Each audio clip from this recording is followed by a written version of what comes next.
اعوذ باللہ من الشیطان الرجیم بسم اللہ الرحمن الرحیم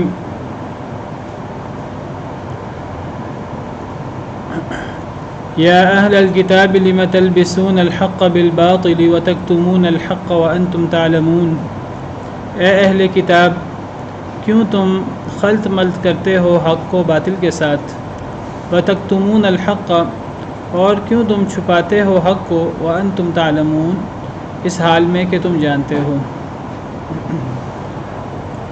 اے اہل کتاب، پچھلی آیت میں ہم نے پڑھا کہ اہل کتاب خود بھی گمراہ ہوئے اور وہ حسد کی وجہ سے، بغض کی وجہ سے مسلمانوں سے کہ اللہ نے یہ نبوت بنی اسماعیل میں کیوں بھیج دی ہے، اس لیے اہل کتاب گمراہ ہوئے تھے۔ نہ صرف خود گمراہ ہوئے تھے بلکہ وہ چاہتے تھے کاش کہ مسلمان بھی گمراہ ہو جائیں۔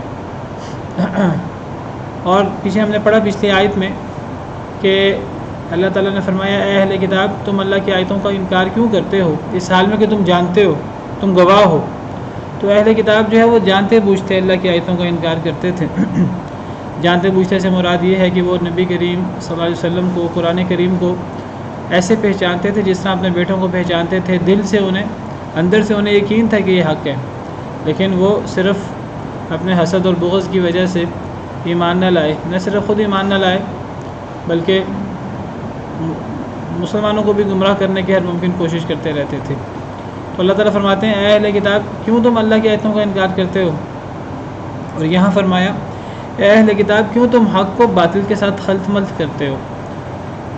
لما تلبسون، لما کا تعلق تلبسون کے ساتھ بھی ہے اور لما کا تعلق تکتمون کے ساتھ بھی ہے، دونوں کے ساتھ ہے۔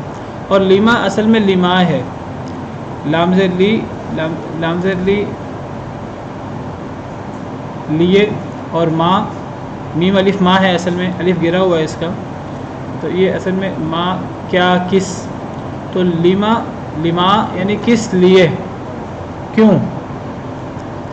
عربی زبان میں گرامر میں بہت جگہ یہ جو ما الف ما ہے، میم الف ما، یہ الف گر جاتا ہے کئی جگہ پر، خاص طور پر جب اس سے پہلے کئی حروف آتے ہیں، جیسے ما سے پہلے لام زیر لی آ جائے تو لما سے لیما الف گرا دیتے ہیں۔ اسی طرح ما سے پہلے عن لگا دیں تو عن ما، عم ما، تو عم ما کو عما بھی کہہ دیتے ہیں، عما یتساءلون، اسی سے ہی ہے عما کس چیز کے بارے میں، عن بارے میں، اور ما کیا کس کے بارے میں، اس کا بھی الف گرا ہوا ہے۔ اسی طرح ایک لفظ ہوتا ہے فی، یعنی ما سے پہلے فی لگا دیں اگر فی، تو ما کا مطلب کیا کس، اور فی میں تو فیما کس میں، فیما انت من ذکراہا، سورہ نازعات میں ہے فیما، الف گرا ہوا ہے اس کا بھی، پیچھے ہو کے بیٹھو فیما، تو یہاں بھی میم الف ما کا الف گر جاتا ہے۔ تو یہ میم الف ما کا الف جب اس سے پہلے حروف لگتے ہیں، اسی طرح با لگ جائے میم الف ما سے پہلے، بیما، تو بیما بھی کہہ دیتے ہیں اور بیما بھی کہہ دیتے ہیں، بیما الف کے بغیر بھی، کس کے ساتھ۔ تو بہرحال لما کیوں، کس لیے، تو لما کا تعلق تلبسون کے ساتھ بھی ہے اور لما کا تعلق تکتمون کے ساتھ بھی ہے۔ کیوں تم لبس کرتے ہو، التباس کرتے ہو، خلط ملط کرتے ہو حق کو باطل کے ساتھ، اور کیوں تم چھپاتے ہو حق کو، وانتم تعلمون اس حال میں کہ تم جانتے ہو۔ تو یہود کا ایک جو بڑا ہی برا طریقہ کار تھا، دو بری عادتیں تھیں، وہ ایک تو حق اور باطل کو آپس میں خلط ملط کر دینا۔ ان کو پتہ تھا حق کیا ہے باطل کیا ہے، لیکن چونکہ خود ایمان نہ لائے حسد اور بغض کی وجہ سے کہ اللہ نے مسلمانوں پر کیوں فضل کر دیا ہے، ان پر کیوں کرم کر دیا ہے، نبی صلی اللہ علیہ وسلم کو بنی اسماعیل میں کیوں بھیج دیا ہے، صرف اس حسد اور بغض اور جلن کی وجہ سے وہ ایمان نہ لائے۔ تو جب خود ایمان نہ لائے، اب حق کا تو انہیں پتہ تھا لیکن انہوں نے حق کو اب خلط ملط کرنا شروع کر دیا۔ لوگ انہیں پڑھا لکھا سمجھتے تھے، لوگ انہیں عالم سمجھتے تھے کہ یہ تورات و انجیل کے عالم ہیں، یہ عالم ہیں، اور عرب لوگ عام طور پہ زیادہ پڑھے لکھے نہیں ہوتے تھے، تو اب عرب لوگ امی ہوتے تھے تو ان کو وہ اہمیت دیتے تھے، ان سے پوچھتے تھے کہ تم بتاؤ یہ جو نیا دین آیا ہے، تم بھی تو نئے نبی کا انتظار کر رہے تھے، تم بھی تو اس قسم کی باتیں کرتے تھے، تم علماء ہو، تم کتاب پڑھتے ہو، تو تم کیا کہتے ہو؟ تو اب جب انہوں نے خود حق کو قبول نہ کیا، بلکہ جنہوں نے حق کو قبول کر لیا یہ اب اس طاق میں تھے، مسلسل اس سازش میں تھے کسی طرح مسلمانوں کو گمراہ کر دیں، مرتد کر دیں اپنے دین سے۔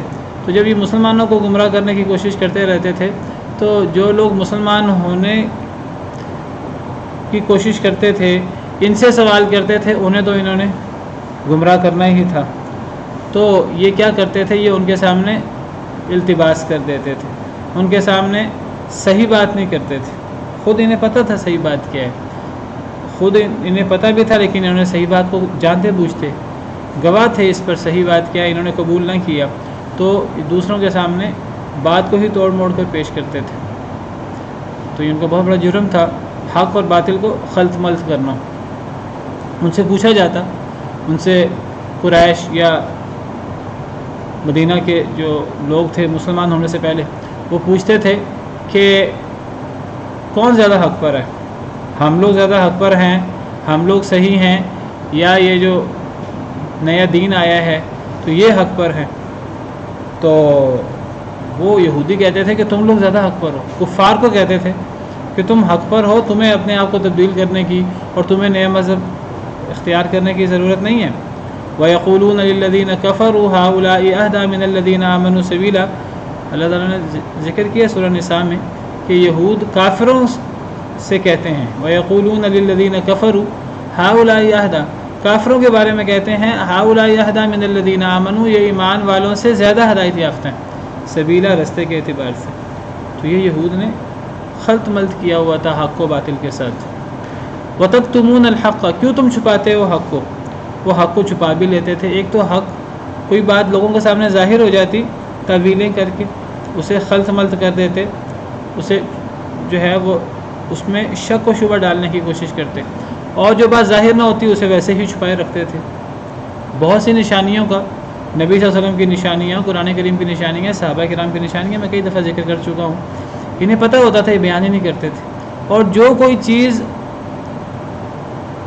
پہلے سے انہوں نے بیان کی ہوتی یا کسی طرح واضح ہو جاتی، اس میں لفظ ڈالنے کی اور اس میں شک و شبہ ڈالنے کی کوشش کرتے تھے۔ وَأَنْتُمْ تَعْلَمُونَ، اس حال میں کہ تم جانتے ہو، یہ سارا کام جانتے بوجھتے کرتے تھے، 100% انہیں پتہ ہوتا تھا۔ یہ نبی صلی اللہ علیہ وسلم کو، قرآن کو، دین اسلام کو ایسے پہچانتے تھے جس طرح اپنے بیٹوں کو پہچانتے تھے۔ الذین آتیناہم الکتاب یعرفونہ کما یعرفون ابناءہم وان فریقا منہم لیکتمون الحق وہم یعلمون، یہ ایسے پہچانتے تھے جیسے اپنے بیٹوں کو پہچانتے تھے، لیکن مانتے کیوں نہیں تھے؟ حق کو چھپاتے تھے۔ ان کا ایک گروہ حق کو چھپاتا تھا، اور یہ جانتے تھے کہ ہم حق چھپا رہے ہیں، چھپاتے تھے۔ آپ دیکھیے کہ جب انسان علم کے باوجود جب انسان حق کو قبول نہیں کرتا تو پھر اللہ کی طرف سے کیسی پھٹکار پڑتی ہے کہ دیکھیے ان کو پتہ تھا کہ ہم غلطی پر ہیں، لیکن کتنی دیدہ دلیری سے، کتنی ڈٹائی سے، ہٹ دھرمی سے، بغاوت سے اس باطل پر جمے ہوئے تھے اور سازشیں کرتے تھے، اور اپنے آپ کو ویسے نبیوں کی اولاد کہتے تھے اور اپنے آپ کو نبیوں کی طرف منسوب کرتے تھے۔ تو کتنی ڈٹائی اور کتنی ہٹ دھرمی تھی، اللہ معاف کرے۔ تو یہ تو دو بہت بڑے جرم ہیں، اور قرآن کریم میں کئی مقامات پر اللہ نے یہودیوں کے ساتھ ان دو جرموں کا ذکر کیا۔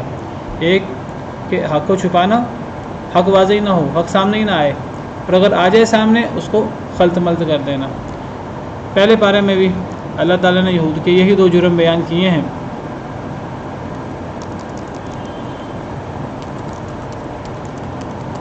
سورہ بقرہ آیت نمبر 42 اللہ فرماتے ہیں وَلَا تَلْبِسُوا الْحَقَّ بِالْبَاطِلِ وَتَكْتُمُوا الْحَقَّ وَأَنْتُمْ تَعْلَمُونَ۔ اہل کتاب کو، بنی اسرائیل کو مخاطب کیا جا رہا ہے۔ آیت نمبر 40 میں پیچھے بنی اسرائیل کو مخاطب کیا گیا، تو یہ آیت نمبر 42 ہے، بنی اسرائیل مخاطب ہیں۔ اللہ فرماتے ہیں وَلَا تَلْبِسُوا الْحَقَّ بِالْبَاطِلِ، نہ خلط ملط کرو حق کو باطل کے ساتھ، وَتَكْتُمُوا الْحَقَّ، اور نہ چھپاؤ حق کو، وَأَنْتُمْ تَعْلَمُونَ، اس حال میں کہ تم جانتے ہو۔ یہاں بھی انہی دو جرموں کا ذکر ہے، وَالْعِیاذُ بِاللَّہ۔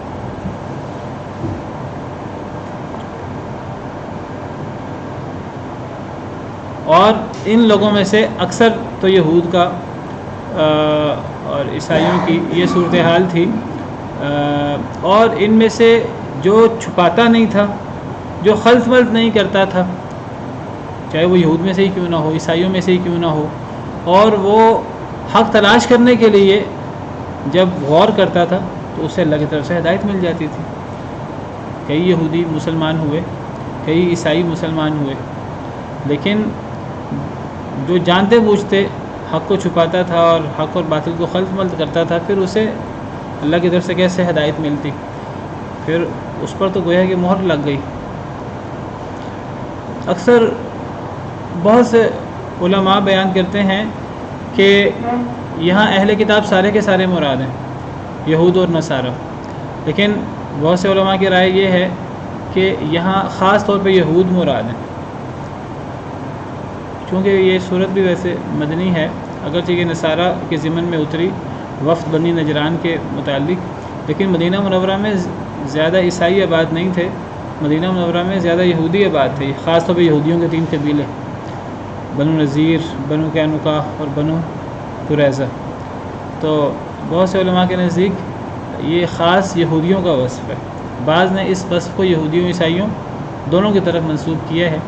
زیادہ بہتر بات یہ محسوس ہوتی ہے کہ جیسے یہ یہود کی بات ہو رہی ہے، واللہ عالم، کیونکہ اہل مدینہ سے زیادہ ٹاکرا ان کا تھا۔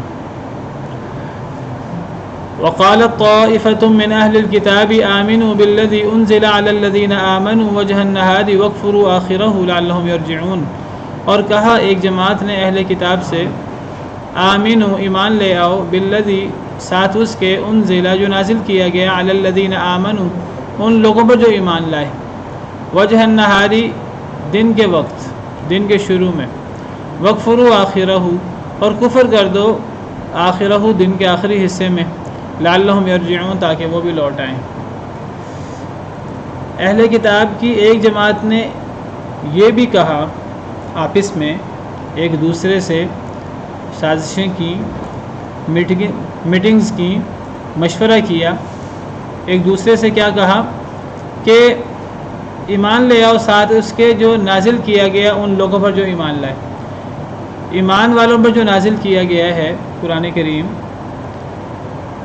اور سنت، تو جو وہی ایمان والوں پر نازل کی گئی ہے، جو دین اسلام جس کی دعوت نبی صلی اللہ علیہ وسلم اور ایمان والے دیتے ہیں، تو ایمان والوں پر جو نازل کیا گیا ہے اس پر وجہ النہار ایمان لے آؤ، یعنی دن کے شروع میں ایمان لے آؤ، وکفروا آخرہ اور انکار کر دو، کفر کر دو، آخرہ یعنی اس کے ساتھ انکار کر دو، آخرہ دن کے آخری حصے میں، لعلہم یرجعون تاکہ وہ بھی لوٹ آئیں۔ اب ایک بہت بڑی سازش، ایک بہت بڑا مکر جو انہوں نے کیا، آپس میں انہوں نے مشورہ کیا۔ دیکھیے انہوں نے حق کو قبول نہیں کیا، انہوں نے اسلام کو قبول نہیں کیا، حالانکہ انہیں پتہ تھا اسلام حق ہے، لیکن حق کو قبول نہیں کیا۔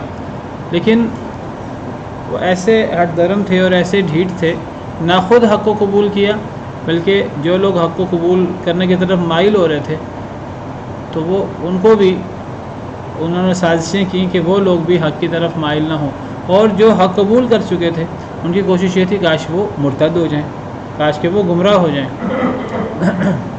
اب انہوں نے کیا تدبیر کی؟ انہوں نے کہا کہ اس طرح کرو، آپس سے مشورہ کیا کہ ایمان والوں پر جو نازل کیا گیا ہے قرآن، دین اسلام، اس پر دن کے شروع میں ایمان لے آؤ اور دن کے آخری حصے میں اس کے ساتھ انکار کر دو، تاکہ وہ لوٹ آئیں، تاکہ جو لوگ نئے نئے مسلمان ہوئے ہیں، جن کو بھی زیادہ تفصیلات کا پتہ نہیں ہے، اور وہ اسلام سے پہلے تم پر کافی اعتماد کرتے تھے، وہ اپنے آپ کو امی کہتے تھے، وہ امی ہیں اور تم پڑھے لکھے ہو، وہ تم پر اعتماد بھی بڑا کرتے تھے، تو تمہاری ابھی وہ بات نہیں سنیں گے اگر وہ ایمان لے آئے ہیں۔ تم یہ کرو کہ تم کو ہم بھی ایمان لے آئے ہیں، دن کے شروع میں ایمان لو، ظاہری ایمان لاؤ، ظاہراً کلمہ پڑھ لو، اور دن کے آخری حصے میں ایک دن پورا ہونے سے پہلے ہی کفر کر دو، تاکہ وہ لوٹ آئیں، یعنی وہ جو نئے نئے لوگ ہیں، تاکہ ان کے دل میں شکوک و شبہات پیدا ہو جائیں اور وہ مرتد ہو جائیں، وہ یہ کہیں کہ بھئی ہم تو امی لوگ ہیں، ہم تو زیادہ پڑھے لکھے نہیں ہیں، لیکن یہ اہل کتابی تو پڑھے لکھے ہیں، اور اگر تم یہ کام کرو گے، تم پہلے اسلام قبول کرو گے، پھر تم اسلام سے واپس لوٹو گے، تو وہ زیادہ شکوک و شبہات کا شکار ہوں گے. اگر تم اسلام قبول کیے بغیر اسلام کی مخالفت کرو گے، وہ تو کہیں گے کہ یہ چونکہ اسلام کے مخالف ہیں لہذا یہ انکار کر رہے ہیں، یہ اسلام کے خلاف بات کر رہے ہیں.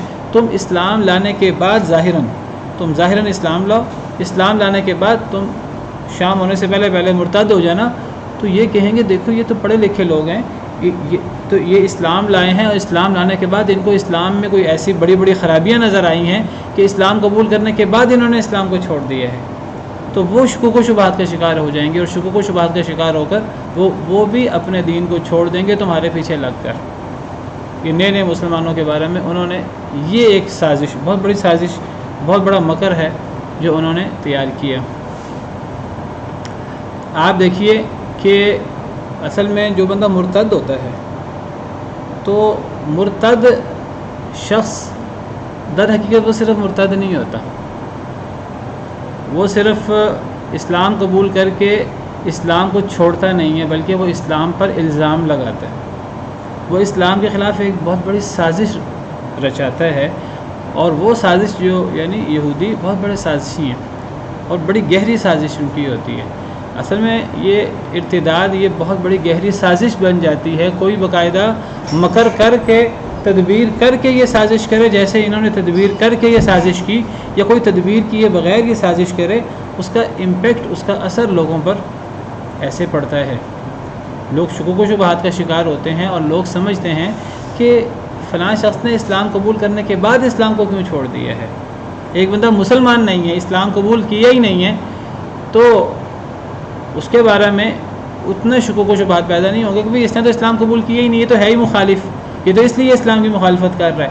لیکن کوئی اسلام قبول کر کے اسلام کو چھوڑے گا تو یہ صرف مذہب تبدیل کرنا نہیں ہے، بلکہ یہ اسلام پر الزام لگانا ہے. کوئی بندہ کہہ سکتا ہے کہ بھئی اگر ایک شخص جو ہے وہ عیسائیت چھوڑ کر اسلام قبول کرتا ہے، وہ بھی تو عیسائیت پر الزام لگا رہا ہوتا ہے. کوئی بندہ یہودیت چھوڑ کر اسلام قبول کرتا ہے، ہندو مت چھوڑ کر اسلام قبول کرتا ہے، اس کو تو آپ بڑی خوشی سے قبول کرتے ہیں، کیا وہ یہودیت عیسائیت پر الزام نہیں لگا رہا ہوتا؟ تو اگر یہودیت عیسائیت پر غلط مذاہب پر الزام لگے وہ تو آپ کو قبول ہے مسلمانوں کو، اگر اسلام پر الزام لگے تو وہ قبول نہیں ہے. بالکل ٹھیک ہے، بالکل ایسا ہی ہے. اسلام پر الزام لگے وہ قبول نہیں ہے، باقی دنیا کے تمام غلط ادیان پر جتنے مرضی الزام لگاتے رہے وہ حق پر مبنی ہے. وجہ کیا ہے؟ کیونکہ اسلام حق ہے، باقی ہر چیز باطل ہے. اسلام حق ہے اور حق پر الزام نہیں لگنا چاہیے. آپ سینکڑوں جھوٹوں پر الزام لگا دیں، ایک سچے پر الزام نہ لگائیں. ایک سچے پر الزام لگانا بہت بڑا جرم ہے، سینکڑوں جھوٹوں کو آپ جھوٹا کہتے رہیں. آپ جتنے غلط ادیان ہیں ان کو آپ غلط کہتے رہیں، دلائل کی بنا پر آپ کہہ سکتے ہیں، آپ ان کو چھوڑ سکتے ہیں، ان کو چھوڑ کر اسلام قبول کر سکتے ہیں. لیکن اسلام قبول کرنے کی آزادی ہے، غلط مذہب تبدیل کرنے کی آزادی ہے، لیکن اسلام میں اسلام قبول کرنے کے بعد اسلام کو چھوڑنے کی آزادی نہیں ہے. کوئی اسلام قبول کرے ہی نہ، اگر اس نے چھوڑنا ہے تو پہلے غور کر لے. جو اسلام قبول کر کے اسلام کو چھوڑے گا، اگر اسلامی حکومت ہوگی، اسلامی نظام نافذ ہوگا، اللہ کا قانون نافذ ہوگا، تو ایسے بندے کو دنیا میں رہنے کا حق حاصل نہیں ہوگا، ایسے بندے کو قتل کر دیا جائے گا. یہ اس سے بڑا فساد کیا ہو سکتا ہے؟ اصل میں نے کل پرسوں بھی بات کی کہ اصل ظلم کیا ہے، اصل فساد کیا ہے. ہم اصل میں اصل ظلم اور فساد کو سمجھتے نہیں ہیں، تو ہم فساد کو صحیح سمجھتے ہی نہیں ہیں. ہم سمجھتے ہیں کہ فساد یہ ہے کہ آپ نے کسی کی چوری کر لی، ڈاکہ مار لیا، کسی پر زیادتی کر لی، کسی پر بغاوت کر دی، کسی کا مال لوٹ لیا، کسی کو برا بلا کہہ دیا، تو یہ فساد ہے. میں واضح کر چکا ہوں صرف یہ فساد نہیں ہے. ہم نے پیچھے پڑھا اللہ تعالیٰ نے جب یہ جو بحث و مباحثہ جاری ہے تو اللہ تعالیٰ نے فرمایا کہ یہ اللہ کی طرف سے حق ہے، تو اس کے بارے میں آپ شوق میں مبتلا نہ ہوں. پھر اللہ نے فرمایا اگر یہ لوگ نہ مانیں تو آپ ان سے مباہلہ کر لیں اور جھوٹوں پر اللہ کی لعنت کی دعا کریں اللہ تعالیٰ سے. اور پھر ہم نے پڑھا ان ھذا لھو القصص الحق، یہ سچا قصہ ہے. اور پھر ہم نے پڑھا فإن تولوا فإن اللہ علیم بالمفسدین. اگر یہ پھر جائیں، اگر یہ اس کے باوجود اسلام کو قبول نہ کریں تو پھر اللہ فسادیوں کو خوب جانتا ہے. تو فسادی کون ہوا؟ سب سے بڑا فساد کیا ہوا؟ کفر، ناشکری، اسلام قبول نہ کرنا، اسلام کے خلاف سازشیں کرنا، یہ سب سے بڑا فساد ہے. چاہے اس ظاہراً کسی کا مال لوٹا جا رہا ہے کہ نہیں لوٹا جا رہا، حالانکہ ایسے لوگ اس قسم کے گناہ بھی کرتے ہیں اور اس قسم کی زیادتیاں بھی کرتے ہیں. اس قسم کی ظاہراً زیادتی نہ بھی ہو تو یہ بھی بہت بڑا فساد ہے. اس میں اس کو فساد سمجھا نہیں جاتا، فساد کی تعریف ہی تبدیل کر دی گئی ہے. ظلم کیا ہے؟ ظلم صرف یہ نہیں کہ آپ کسی دوسرے پر زیادتی کریں گے، ظاہراً کسی دوسرے پر عدوان اور زیادتی کریں گے تو پھر یہ ظلم ہوگا. نہیں، آپ اپنے ساتھ بھی زیادتی کریں گے، یہ بھی ظلم ہے. آپ کا اپنا نفس بھی آپ کی ملکیت تو نہیں ہے، آپ کی اپنی عقل بھی تو آپ کی ملکیت نہیں ہے. آپ کی میری عقل ہے، میں اپنی عقل کو تباہ و برباد کروں، میں شراب پیوں، میں ہیروئن پیوں، میں جو مرضی کروں، میں اپنے ساتھ کر رہا ہوں جو کر رہا ہوں. کسی کو کیا حق ہے کہ مجھے روکے، میری آزادی میں رکاوٹ ڈالے؟ آپ آزاد ہیں ہی نہیں اس معنی میں کہ آپ جو مرضی کریں. مادے پدر آزادی تو ہے ہی نہیں، ایک محدود قسم کی آزادی ہوتی ہے، مادے پدر آزادی تو نہیں ہے. اور یہ مادے پدر آزادی تو ایک دنیاوی معاشرہ بھی نہیں دیتا. کیا کوئی کسی کو اجازت دے گا کہ وہ ننگا پھرنا شروع کر دے؟ کیا کوئی اسکول، کوئی کالج، کوئی انسٹیٹیوٹ کسی کو آزادی دے گا کہ وہ جو مرضی پہن کے آ جائے؟ تو ظلم کیا ہے، فساد کیا ہے؟ جب یہ پتہ ہو ہمیں، شرک سب سے بڑا ظلم ہے. ان الشرک لظلم عظیم. کفر، اللہ اور اللہ کے رسول کا انکار کرنا، اس سے بڑا فساد کیا ہو سکتا ہے؟ ایک بندہ گویا کہ اللہ کی بات کو جھٹلا رہا ہے. اللہ جس سے زیادہ سچی بات کسی کی ہو نہیں سکتی، وہ اللہ کی بات کو اور اللہ کی قسموں کو اور اللہ کی گواہیوں کو جھٹلا رہا ہے. اللہ فرماتے ہیں قل ای شیء اکبر شہادہ قل اللہ شہید بینی و بینکم. اللہ سے بڑھ کر گواہ کون ہو سکتا ہے؟ ایسا شخص اللہ کی گواہی کو بھی جھٹلاتا ہے. اللہ نے گواہی دی ہے، لیکن اللہ یشہد بما انزل الیک انزلہ بعلم. اللہ نے گواہی دی ہے کہ یہ قرآن اللہ نے نازل کیا ہے. جو بندہ قرآن کو نہیں مانتا وہ اللہ کی اس گواہی کو جھٹلاتا ہے، اللہ پر الزام لگاتا ہے. یہ کوئی چھوٹی بات ہے؟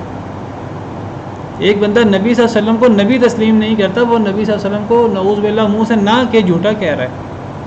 نبی صلی اللہ علیہ وسلم کو جھوٹا کہنا اور نبی صلی اللہ علیہ وسلم کے بارے میں یہ سوچنا کہ آپ نے جھوٹا دعویٰ کر دیا اور آپ کے کوئی دنیاوی مفادات تھے، اس سے بڑی دشمنی کیا ہوگی نبی صلی اللہ علیہ وسلم سے؟ اس سے بڑا الزام کیا ہوگا نبی صلی اللہ علیہ وسلم پر؟ جو اللہ اور اللہ کے رسول کے ساتھ محادہ کرے، اس کو محادہ اسلام نے کہا ہے. ان الذین یحادون اللہ ورسولہ اولئک فی الاذلین. جو لوگ اللہ اور اللہ کے رسول کے ساتھ محادہ کرتے ہیں اور ان کی مخالفت کرتے ہیں، یہ لوگ سب سے ذلیل لوگ ہیں. اور اللہ نے فرمایا کہ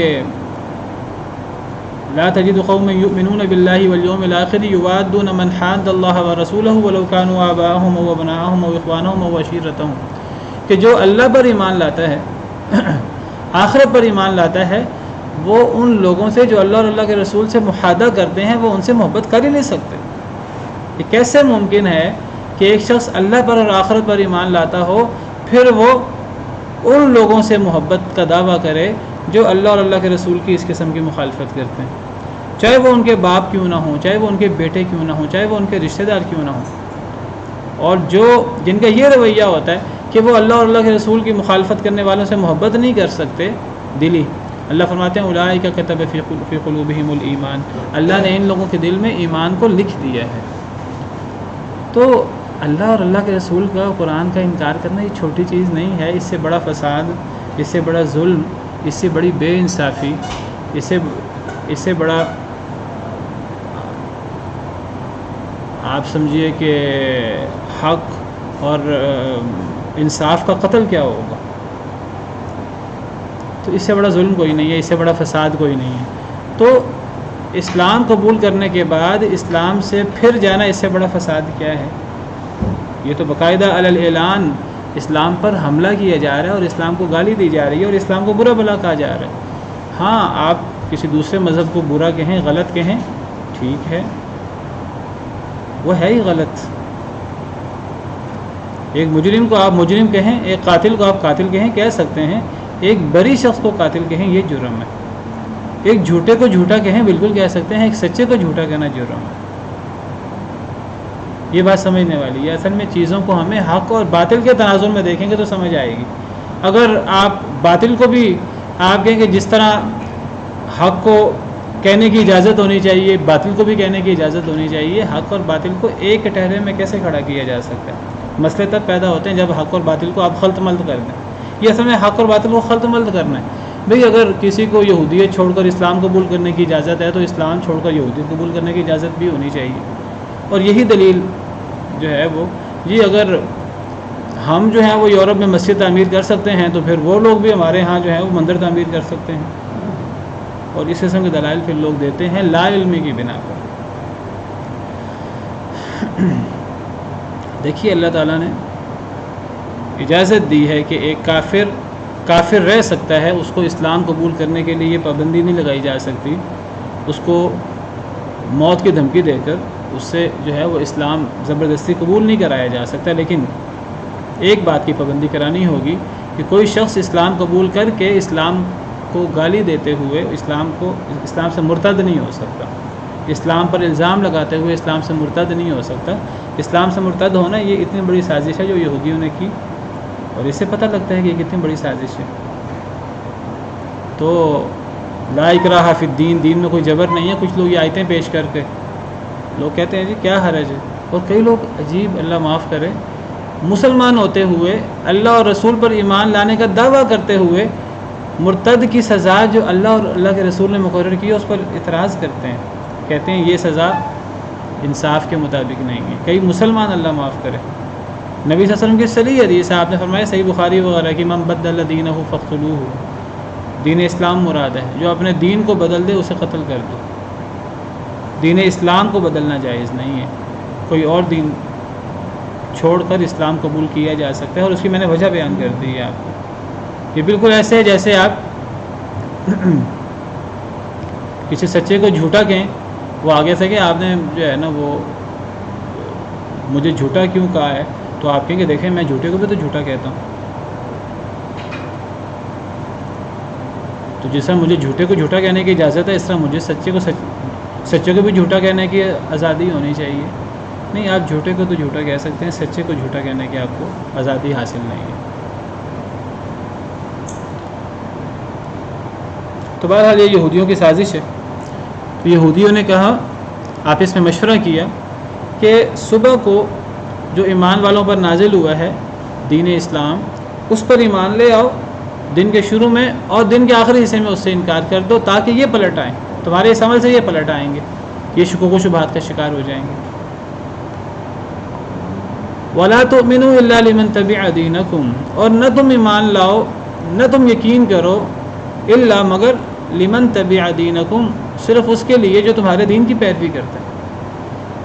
یہودیوں نے کہا کہ آپس میں ایک دوسرے سے کہا کہ جو تمہارے دین کی پیروی کرے صرف اس کی تم نے بات ماننی ہے, صرف اس کی بات پر ایمان لانا ہے, صرف اس کی بات پر یقین کرنا ہے, کسی غیر یہودی کی بات پر یقین نہیں کرنا, چاہے وہ کتنی سچی بات کیوں نہ کرے, کتنی سچی بات کیوں نہ کرے, تم نے صرف یہودی کی بات ماننی ہے. قل ان الہدی ھدی اللہ, کہہ دیجئے اے اللہ کے نبی صلی اللہ علیہ وسلم, بے شک اصل ہدایت تو اللہ کی ہدایت ہے. کیا مطلب کہ اصل ہدایت اللہ کی ہدایت ہے؟ یعنی تم جتنی مرضی سازشیں کر لو, تم جتنی مرضی اسلام کو گالیاں دے دو, ہوگا وہ جو اللہ چاہیں گے. تم سازشیں کر لو, تمہاری سازشیں تمہارے ہی خلاف ہو جائیں گی, تمہاری تدبیریں تمہارے ہی خلاف الٹی ہو جائیں گی. وَلَا يَحِيقُ الْمَكْرُ السَّيِّئُ إِلَّا بِأَهْلِهِ, برا مکر تو اپنے اہل کی طرف ہی لوٹتا ہے. جو جس کے لیے کنواں کھودتا ہے, گڑھا کھودتا ہے, وہ اس گڑھے میں خود گرتا ہے. تم جتنی مرضی سازشیں کر لو, تمہاری سازشیں زیادہ کامیاب ہونے والی نہیں ہیں. لَن يَضُرُّوكُمْ إِلَّا أَذًى, یہ یہودی تمہیں زیادہ نقصان نہیں دے سکتے مگر تھوڑی سی تکلیف. اگر مسلمان اپنے ایمان پر برقرار ہوں تو یہودی کیا پوری دنیا مل کر مسلمانوں کو نقصان نہیں دے سکتے. اللہ تعالیٰ فرماتے ہیں وَإِن تَصْبِرُوا وَتَتَّقُوا لَا يَضُرُّكُمْ كَيْدُهُمْ شَيْئًا, سورہ آل عمران میں. اے ایمان والو, اگر تم صبر کرو, اگر تم اللہ سے ڈرو, لا يضركم كيدهم شيئا, تمہیں ان کی چال کچھ نقصان نہیں دے سکتی. آج ہم غیروں کی سازشوں کا شکار بنے ہوئے ہیں، نشانہ بنے ہوئے ہیں، اور ہر غیر مسلم ہمارے خلاف چال چلتا ہے، اور ان کی چالیں ہمیں نظر آتی ہیں کہ ہمیں نقصان دیتی ہیں۔ اس کی وجہ یہ ہے کہ ہمیں صبر نہیں ہے، ہمیں تقویٰ نہیں ہے، ہمیں ایمان نہیں ہے۔ اگر ہمیں صبر، تقویٰ اور ایمان ہو تو ہمیں کسی کی سازش، کسی کی چال نقصان نہیں دے سکتی۔ اللہ تعالیٰ فرما رہے ہیں کہ ہدایت تو، اصل ہدایت تو اللہ کی ہدایت ہے۔ تم اس قسم کی جتنی سازشیں کر لو، تم جو سچے مسلمان ہیں ان کو ان کے دین سے تم پھیر نہیں سکتے۔ اللہ نے جس کے دل کو ہدایت دے دی ہے، جس کے دل کو اللہ نے حق کی طرف لگا دی ہے، وہ کیسے گمراہ ہو سکتا ہے؟ وہ گمراہ نہیں ہو سکتا۔ لیکن اس کا مطلب یہ نہیں ہے کہ غیروں کو ہر قسم کی اسلام پر الزام لگانے کی اور سازشیں کرنے کی کھلی چھوٹ دے دی جائے، یہ بھی نہیں ہو سکتا۔ ٹھیک ہے، اصل ہدایت اللہ کی ہدایت ہے، دل اللہ کے ہاتھ میں ہے، لیکن اس کا مطلب یہ نہیں ہے کہ یہودیوں کو اجازت دے دی جائے کہ وہ مسلمانوں کے خلاف سازشیں کریں اور شکوک و شبہات پیدا کریں۔ فرمایا کہ وَلَا تُؤْمِنُوا إِلَّا لِمَنْ تَبِعَ دِينَكُمْ، اور نہ تم یقین کرو، نہ تم ایمان لاؤ مگر صرف اس کے لیے جو پیروی کرے تمہارے دین کی، یعنی صرف یہودی کی بات مانو، صرف اس کی بات پر ایمان لاؤ، صرف اس کی بات پر یقین کرو، کسی اور کی بات پر بالکل توجہ دینے کی ضرورت نہیں کہ گمراہ نہ ہو جانا، کہیں مسلمان ہی نہ ہو جانا۔ اللہ نے اس کا جواب دیا، قُلْ إِنَّ الْهُدَىٰ هُدَى اللَّهِ، کہہ دیجئے بے شک اصل ہدایت تو اللہ کی ہدایت ہے۔ أَن يُؤْتَىٰ أَحَدٌ مِثْلَ مَا أُوتِيتُمْ، یہ بھی یہودیوں کا قول ہے، پیچھے بھی یہودیوں کا قول ہے وَلَا تُؤْمِنُوا إِلَّا لِمَنْ تَبِعَ دِينَكُمْ، اور أَن يُؤْتَىٰ أَحَدٌ مِثْلَ مَا أُوتِيتُمْ یہ بھی یہودیوں کا قول ہے۔ درمیان میں قُلْ إِنَّ الْهُدَىٰ هُدَى اللَّهِ، یہ جملہ معترضہ ہے جو اللہ کی طرف سے درمیان میں ایک اضافہ ہے ان کی دو باتوں کے درمیان، اس کو جملہ معترضہ کہتے ہیں کہ درمیان میں اللہ تعالیٰ نے ایک وضاحت کر دی ہے جو اللہ کی طرف سے ہے، جو یہ ان یہودیوں کا قول نہیں ہے، جو ان کی سازش کا حصہ نہیں ہے۔ یہ درمیان میں اللہ کی طرف سے جملہ معترضہ کے طور پر اللہ نے فرمایا ہدایت اللہ کے ہاتھ میں ہے، تم جتنی سازشیں کر لو تم اپنے سازشوں میں کامیاب نہیں ہو سکتے۔ اللہ نے جملہ معترضہ کے طور پر یہ بات فرمائی۔ آگے پھر یہودیوں کی بات جاری ہے، پیچھے انہوں نے کہا کہ تم صرف اس کی بات مانو جو تمہارے دین کی پیروی کرے، جو یہودی ہے صرف اس کی بات مانو۔ أَن يُؤْتَىٰ أَحَدٌ، اور یہ بات بھی نہ مانو، اور اس بات پر بھی یقین نہ کرو، یہ بھی محذوف ہے۔ أَن يُؤْتَىٰ أَحَدٌ، یہ کہ دیا گیا ہے کوئی ایک مثل ما اوتیتم، جو تمہیں دیا گیا ہے۔ ایک تو اس کی بات کا یقین نہ کرو جو تمہارے دین پر نہیں ہے، اس کی بات پر یقین نہ کرنا، غیر یہودی کی بات پر یقین نہ کرنا۔ اور أَن يُؤْتَىٰ أَحَدٌ، اس سے پہلے بھی وَلَا تُؤْمِنُوا محذوف ہے، اس پر بھی یقین نہ کرنا۔ آپس میں ایک دوسرے کو کہتے رہتے تھے، ان کے جو بڑے علماء یا بڑے احبار، ان کے جو بڑے پوپ تھے، وہ عام لوگوں کو کہتے تھے کہ ایک تو غیر یہودی کی بات پر توجہ دینے کی ضرورت ہی نہیں ہے، نمبر دو اس بات پر بھی تمہیں یقین کرنے کی کوئی ضرورت نہیں ہے کہ دیا جائے کوئی ایک مثل وہ جو تمہیں دیا گیا ہے، یعنی تم پر جو اللہ تعالیٰ نے نعمتیں کی، تم میں اللہ نے بادشاہ رکھے، تم میں اللہ نے نبی رکھے، کبھی یہ نہ تسلیم کرنا کہ یہ نبوت کسی اور کو بھی مل سکتی ہے، یہ تمہارے بنی اسرائیل کی بجائے بنی اسماعیل میں بھی جا سکتی ہے، اس بات کو کبھی تسلیم نہ کرنا۔ اس پر بھی یقین نہ کرنا کہ دیا جائے کوئی اور خاندان دیا جائے مثل ما اوتیتم، جو تمہیں دیا گیا ہے، او یحاجوکم عند ربکم، یا وہ جھگڑا کریں تم سے تمہارے رب کے پاس۔ اگر تم نے یہ بات تسلیم کر لی کہ جو تمہیں دیا گیا ہے، جو نبوت، جو فضیلت بنی اسرائیل کو، وہ ان کو بھی مل سکتی ہے، پھر کیا ہوگا؟ پھر اگر تم نہیں مانو گے ان کی فضیلت، ان کا مقام، تم کو کہ ہم بنی اسرائیل ہیں، ہم بنی اسماعیل کی فضیلت نہیں مانتے، پھر کیا ہوگا؟ پھر یہ جھگڑا کریں گے تم سے اللہ کے نزدیک، اور اللہ کے نزدیک تم سے جھگڑا کرتے ہوئے کہیں گے کہ دیکھو تمہیں پتہ تھا کہ بنی اسماعیل کے پاس نبوت آ گئی ہے، پھر تم نے نبوت کو قبول نہیں کیا، تو اس بات کو تسلیم ہی نہ کرو کہ جو فضیلت تمہیں حاصل ہوئی ہے نبوت کی، وہ بنی اسماعیل کو بھی مل سکتی ہے، اس بات کو مانو ہی نہ، اس کو ماننے سے ہی انکار کر دو۔ یعنی حسد میں اللہ معاف کرے اتنے پاگل ہو گئے، اتنے ڈھیٹ ہو گئے کہ وہ کہتے، ان کو پتہ تھا کہ ہم نے قیامت کے دن اللہ کے حضور پیش ہونا ہے، کہتے ہیں یہ نہ ہو کہ اللہ کے حضور تم سے جھگڑا کر رہے ہیں مسلمان، اگر تم نے اس بات کو مان لیا کہ بنی اسماعیل میں نبوت آ گئی ہے، جس کو دل سے مانتے تھے، نبی صلی اللہ علیہ وسلم اللہ کے سچے نبی ہیں، اگر تم نے اس کو مان لیا اس کو ماننا نہیں کبھی، اس پر کبھی ایمان نہ لانا کہ جو تمہیں دیا گیا وہ ان کو بھی دے دیا گیا ہے، جو تمہیں نبوت دی گئی تھی بنی اسرائیل کو وہ ان کو بھی دے دی گئی ہے بنی اسماعیل کو، اس کو تسلیم نہ کرنا، کبھی غیر یہودی کی بات نہ ماننا، کبھی یہ تسلیم نہ کرنا کہ جو تمہیں دیا گیا وہ ان کو بھی دیا گیا ہے، ورنہ کیا ہوگا تم سے جھگڑا کریں گے اللہ کے ہاں کہ ان کو پتہ تھا کہ نبی صلی اللہ علیہ وسلم برحق ہیں پھر یہ ایمان نہ لائے، ان کو پتہ تھا دین اسلام برحق ہے پھر یہ ایمان نہ لائے، جھگڑا کریں گے۔ ان کو لوگوں کے جھگڑا کرنے کا تو تھا خیال، ان کو یہ خیال نہیں تھا کہ اللہ تعالیٰ کیا کہیں گے، اللہ کتنا ناراض ہوں گے، کہ اللہ کو بھی اس بات کا نہیں پتہ کہ ان کے دل میں کیا ہے، اللہ کو نہیں پتہ کہ کیا سازشیں رچا رہے ہیں۔ اچھا یہ ایک تفسیر ہے جو میں نے آپ کے سامنے کی ہے، بعض مفسرین نے یہ تفسیر کی ہے، گویا کہ وَلَا تُؤْمِنُوا إِلَّا لِمَن تَبِعَ دِينَكُمْ کا معنی تو بالکل واضح ہے کہ نہ تم یقین کرو، نہ تم ایمان لاؤ، نہ تم یقین کرو مگر جو تمہارے دین کی پیروی کرے، صرف یہودی کی بات مانو، غیر یہودی کی بات نہ مانو۔ درمیان میں قُلْ إِنَّ الْهُدَىٰ هُدَى اللَّهِ، یہ اللہ کی طرف سے جملہ معترضہ ہے، ہدایت اللہ کے ہاتھ میں ہے، تم جتنی مرضی سازشیں کر لو ہدایت تمہارے ہاتھ میں نہیں ہے، تم کسی کو نہ گمراہ کر سکتے ہو نہ کسی کو ہدایت دے سکتے ہو۔ ایوتا اس سے پہلے میں نے بتایا پہلے تفسیر کے مطابق جو میں نے ابھی کی ہے اس کے مطابق یہاں وَلَا تُؤْمِنُوا محذوف ہے، اس پر بھی یقین نہ کرو کہ کسی کو وہ دیا جائے جو تمہیں دیا گیا ہے، یعنی وہ نبوت جو تمہارے خاندان کو دی گئی ہے وہ کسی دوسرے خاندان میں چلی گئی ہے، کبھی ماننا ہی نہ اس کو تسلیم ہی نہ کرو تاکہ جھگڑا ہی ختم ہو جائے، ورنہ پھر کیا ہوگا وہ تم سے جھگڑا کریں گے تمہارے رب کے پاس۔ یہ ایک تفسیر ہے۔ دوسری تفسیر یہ ہے ایوتا احد کا تعلق یا اہل الکتاب لم تلبسون الحق بالباطل وتکتمون الحق، آیت نمبر 71 کے ساتھ ہے۔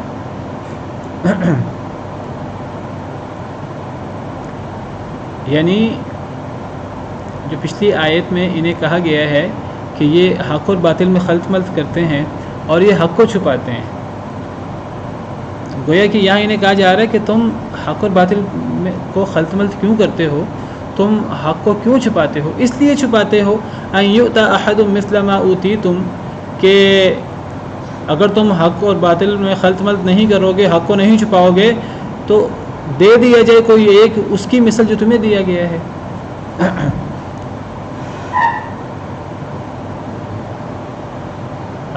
اگر تم حق کو نہیں چھپاؤ گے تو پھر جو تمہیں دیا گیا وہ اوروں کو بھی دے دیا جائے گا، تمہیں یہ ڈر ہے جو تمہیں مل گیا کہیں وہ کسی اور کو نہ مل جائے، یعنی یہاں وہ حسد مراد ہے یہودیوں کا، یعنی اگر تم نے ان کے سامنے حق واضح کر دیا، دیکھیے کچھ لوگ تھے جو اسلام قبول کر چکے تھے، کچھ لوگ تھے یہودیوں کی طرح جو بالکل اسلام کو سچ سمجھتے ہوئے لیکن انکار کیے بیٹھے تھے، اب کچھ لوگ ہیں جو بین تھے، گو مگو تھے، اب کوئی ہمیں کلیو ملے تو ہم اسلام قبول کریں، کوئی کبھی یہودیوں سے پوچھتے کبھی عیسائیوں سے پوچھتے کہ کیا کریں کیا نہ کریں، تو یہودی آگے خلط ملط کر دیتے تھے حق اور باطل کو، حق کو چھپا دیتے تھے۔ کوئی پوچھتے یہودیوں سے کیا وہ جس نبی کا انتظار کر رہے تھے تم لوگ یہ وہی نبی ہے؟ نہیں یہ تو وہ نبی نہیں ہے، اس کے تو یہ صفات ہی نہیں ہے، جو صفات انہوں نے پہلے بیان کی ہوتی تھی ان میں خلط ملط کر دیتے تھے، جو صفات ہوتی تھی نبی صلی اللہ علیہ وسلم میں وہ اس کو چھپا لیتے تھے۔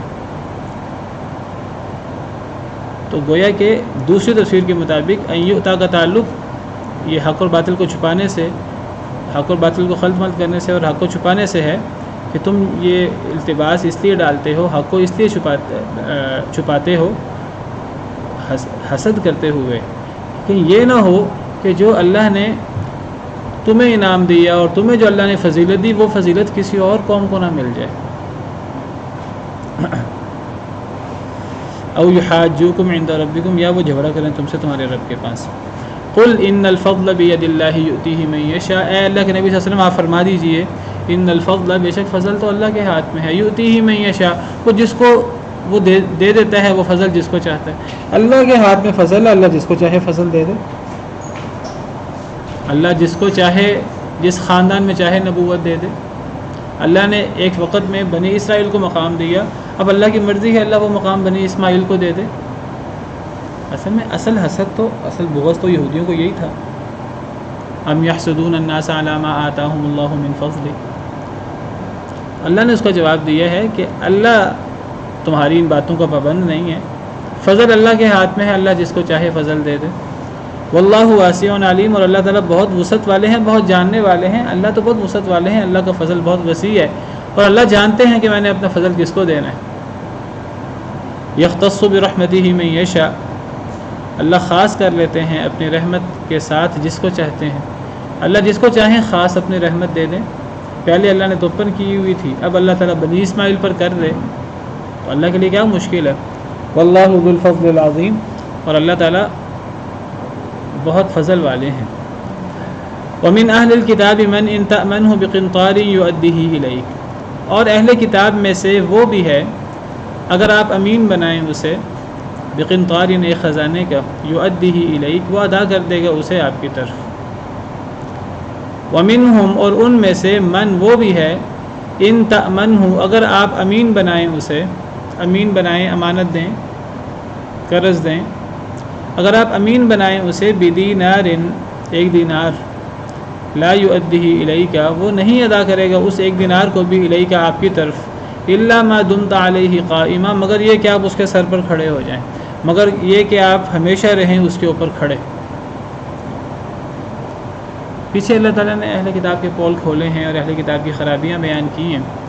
اب اللہ کہتے ہیں کہ اہل کتاب کی خرابیوں میں سے یہ خرابی بھی ہے کہ امانت کی جہاں تک بات ہے تو اہل کتاب میں کچھ ایسے لوگ بھی ہیں اگر خزانے کا امین بھی بنا دیا جائے انہیں تو وہ خزانہ بھی واپس کر دیں گے.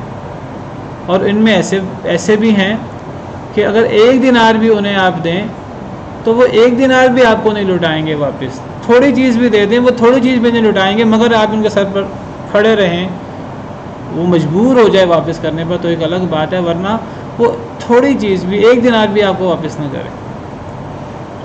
تو اہل کتاب دین کے اعتبار سے تو غلط ہے ہی ہیں. اپنے لین دین کے معاملے میں بھی دو طرح کے لوگ ہیں اہل کتاب میں. کچھ تو ایسے ہیں جو لین دین کا دھیان کرتے ہیں، آپ خزانہ بھی دے دیں تو، اور جو اچھی چیز ہے اللہ نے پہلے بیان کی ہے، جو بری چیز ہے بعد میں بیان کی ہے. کچھ ایسے ہیں جو خزانہ بھی دیں گے تو وہ خزانہ لٹا دیں گے، کچھ ایسے بھی ہیں ایک دینار بھی دیں گے تو نہیں لٹائیں گے. پتہ لگا کسی میں اچھی چیز بری چیز ہو، اچھی چیز کو پہلے بیان کرنا چاہیے. امانت دار بھی ہیں ان میں معاملے میں، اور جو ہیں بددیانت بھی ہیں، ایک دینار بھی دیں تو وہ نہیں لٹائیں گے. ذالک بانہم یہ اس لیے ہے، قالوا انہوں نے کہا، لیس علینا فی الامیین سبیل نہیں ہے ہمارے اوپر امیوں کے بارے میں کوئی رستہ. انہوں نے کہا ان پڑھوں اور امیوں کے بارے میں ہم پر کوئی رستہ، کوئی پوچھ گچھ نہیں ہو سکتی، ہم جو مرضی زیادتی کریں ان کے ساتھ. امیوں کے بارے میں ہم امانت کا خیال رکھیں یا نہ رکھیں ہم سے کوئی پوچھنے والا نہیں ہے. ہم یہودی ایک دوسرے سے امانت کا خیال رکھیں گے، ہم یہودی ایک دوسرے سے سچ بولیں گے، امیوں سے جو مرضی جھوٹ بولتے رہو، جو مرضی غلط کرتے رہو، کوئی مسئلہ نہیں. یہودیوں کے ہاں یہ ایک بڑا مشہور ان کا عقیدہ ہے. وہ سمجھتے ہیں کہ یہ جو سارے اصول ہیں سچ کے، انصاف کے، ظلم زیادتی نہ کرنا، عدل کرنا، دوسرے کا خیال رکھنا، یہ سارے یہودیوں کے ساتھ ہیں. غیر یہودی جن کو وہ امی کہتے ہیں، امی غیر یہودی وہ جانوروں کی طرح ہیں، ان پر جتنا ظلم زیادتی ہو جائے کوئی پوچھ گچھ نہیں ہوگی. پوچھ گچھ اگر ہوگی اگر کسی یہودی پر ظلم ہوا.